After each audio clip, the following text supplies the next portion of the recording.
Sfiscio Channel News, terza e ultima edizione, bentornati, è l'1:02 e adesso ci sono le news internazionali. Cominciamo subito con l'andare in America, dove la Corte federale d'appello ha confermato la sospensione del decreto di Trump contro alcuni paesi di introdurre persone in America. Confermata, ora si dovrà ricorrere alla Corte Suprema se Trump vorrà vincerla. A Sanremo il primo a ricevere un premio è Ermal Meta e il suo premio è quello delle cover. Garantire maggioranze omogenee, questa è la motivazione che ha portato la consulta a bocciare la legge precedente e nel negare l'Italicum al ballottaggio.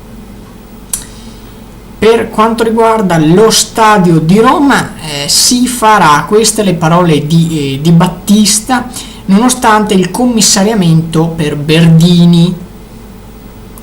E poi andiamo a Bologna, dove ci sono stati scontri questa sera con la polizia, dei feriti e degli arresti all'università, dove si tentava di sgomberare una biblioteca occupata. Adesso ci sono le principali pagine dei quotidiani, andiamo subito a leggere il Fatto Quotidiano, la prima pagina. La legge che favorisce Alfano Junior, pagato da Poste per non fare nulla. Rischia di decadere il fascicolo della Corte dei Conti sul fratello del ministro. La Raggi deve restare o mollare, rispondono giornalisti ed esperti. Poi continuiamo e andiamo a Libero.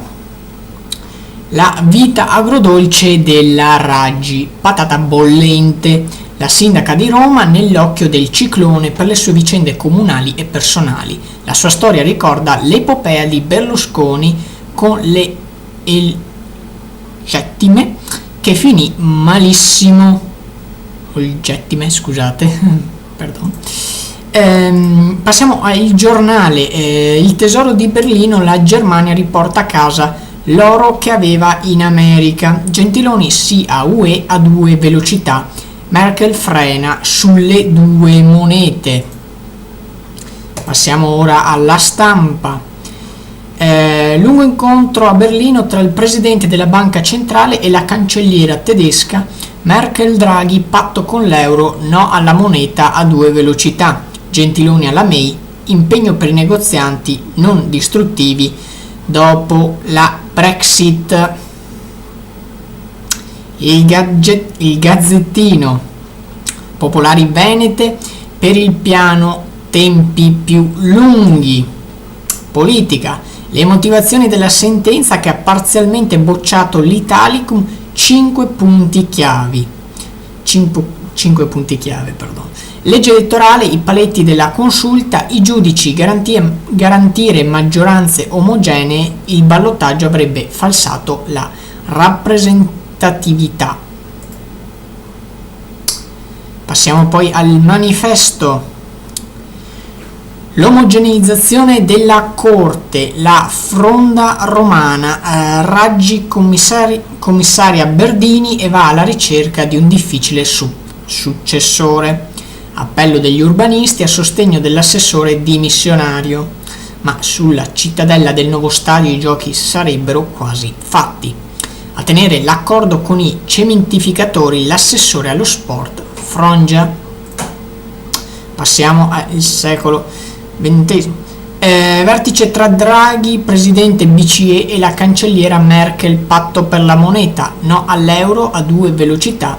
Brexit, impegno di Gentiloni e May non saranno negoziati distruttivi. L'Università di Bologna, rivolta anti-tornelli, scontri con la polizia. Andiamo poi all'Osservatore Romano. Il Papa condanna l'antisemitismo e ribadisce l'importanza dell'amicizia tra cattolici ed ebrei, l'insieme contro l'odio. Queste erano le principali notizie dall'Italia e dal mondo. Grazie per averci seguito. A seguire Swishmar Channel News Padova, mentre domani mattina ci rivediamo con le news a partire dalle 10. Grazie per averci seguito.